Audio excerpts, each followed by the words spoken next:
I'd like to start off here today just to talk about the four players, student athletes, prospects that we signed yesterday to the national letter of intent in the early signing period.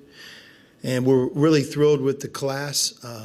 Our intentions were to sign four high school players, which we were able to accomplish. And just to talk about each one of them briefly, I'll start with Dalen Swain, who's from the great state of Ohio here, Columbus, and had the opportunity to watch him quite a bit this summer, and just really was incredibly impressed with Dalen's size on the court, yet his ability to handle the ball and pass it.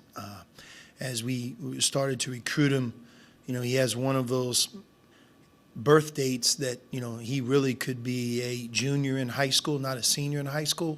And I think my experience with young people like him is what they are today and what they could be in the next 12 to 24 months could be a significant difference just because age is on his side. He's going to mature. So his versatility really jumps off the page, and we're really excited about Dalen. Kachi Enze. Kachi was the last of the four guys to commit to us. And Kachi, kind of new to the game of basketball, hasn't played it his whole life.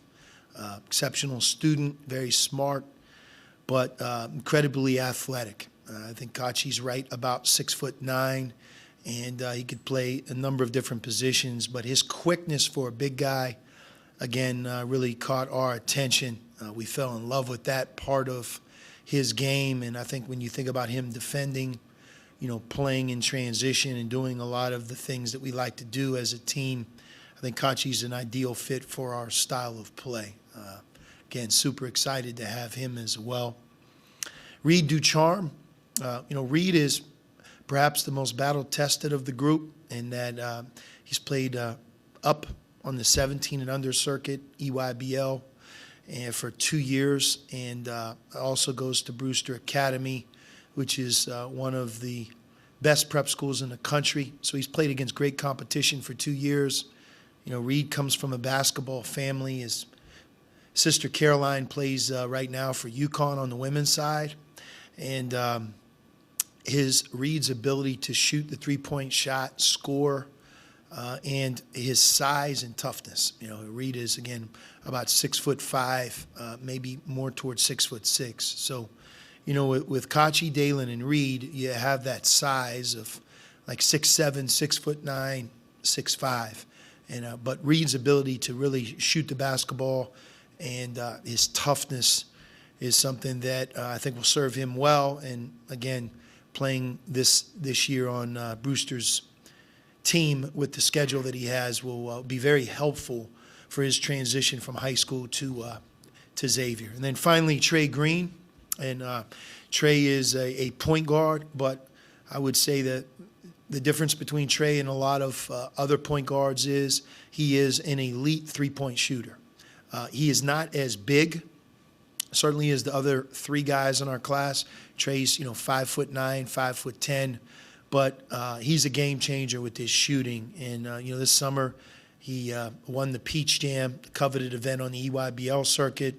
Again, a lot like Reed Ducharme, playing at elite prep schools, Link Prep last year, Prolific Prep this year, and really played against some great competition the last year and a half as well. But I look for Trey to be able to come in and bolster our backcourt a year from today and show up as I think one of the best freshman shooters in the country. And we really love that about Reed and Trey. We really believe that those two guys can really shoot the basketball. And then I think with Dalen and Kachi, you have two guys that are have elite athleticism, and I think the future is very, very bright. So we feel really good about the group that we have. I know there's no doubt we will add to that group this spring, in whether it be a transfer, international player, high school.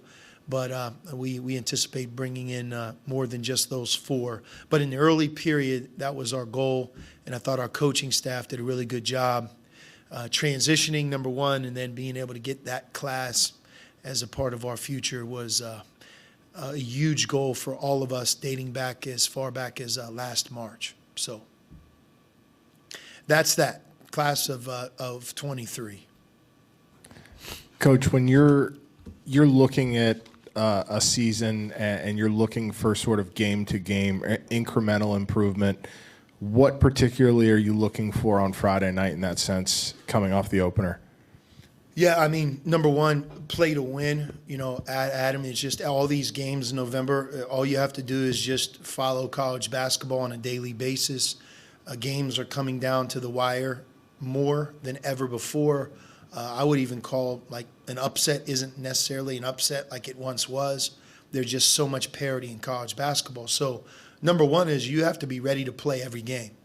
And if you're not ready, anybody that's on your schedule has the opportunity to beat you. You saw that with our exhibition game, Kentucky Wesleyan, where at halftime and really almost midway, almost three-quarters of the way through the second half, we were in a one-possession game. But I would say as we approach Montana to build on sustained effort defensively. We showed glimpses of it in stretches in our season opener against Morgan State. We weren't able to sustain it in the second half. We've talked to our team. I think they're well aware of that. So being able to play harder for longer periods of time, and when we sub, when we bring in guys who don't start the game, that you don't see the peaks and valleys, that we can maintain not only our level of intensity but level of play. And I really hope that we can establish that on Friday. More quality, depth, more sustained effort. Coach, it's crossover season for us, so I'll call it ball security. But how have you worked on that this week to try and tighten it up, especially with the press probably expecting it from Montana as well? Yeah, well, Morgan State and Montana couldn't be more opposite in terms of styles. But, to your question, learning from Morgan State, their pressure disrupted us. We had too many turnovers for sure. We've revisited that game. We've worked on it. We'll work on it again. I don't look at our team as necessarily having a problem in that area. First game, Morgan State, very, very frenetic, chaotic. A couple of our younger players got shook up. Montana is more going to be half court. They're going to be solid. I've coached against Montana when I was the head coach at Arizona. And they execute and they get back on defense. One of the keys to their success in previous seasons, they're one of the best teams in the country of getting to the free throw line. So us being able to play good defense without fouling them is, I think, one of the goals we have coming into the game. Just if you look at a year ago, 2 years ago, and even further back, Montana gets to the free throw line at a very, very high rate, and we have to be aware of that.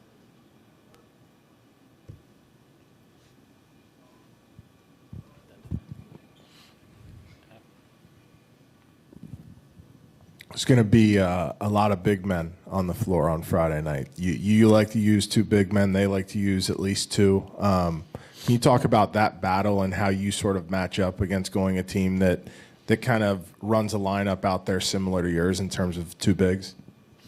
Yeah, they have their bigs are unique as well. Bannon is an all-conference player. 2 years ago when we played against him, he hurt us. He was a good player as far back as 2 years ago. So he has incredible experience, left-handed, can shoot the three-point shot. A year ago, he averaged 15 points per game. So when you look at a guy like Zach Fremantle or Jack Nungy, he and their program is similar in that he's been an all-conference player, a productive player, and now he's very experienced. Adding to what they've done, they've added a transfer from Colorado State. Again, that player who's a front court player, not a guard, he made 5 three-point shots in the NCAA tournament. So their bigs are skilled. They're not just back to the basket players. So we have to be aware of their ability to shoot, to drive. They're clever passing the ball. And again, when you look at Montana, they're well coached, they're disciplined, and they get fouled. They really do. Now, they had an outlier game at Duquesne. Duquesne jumped all over them, turned them over first game of the season, long way from home. And I don't believe that score is going to be indicative of the level of play of Montana. And I would fully expect them to bounce back, play with great effort, and be sharp in game 2 coming off of, what happened to them in their season opener 2 nights ago.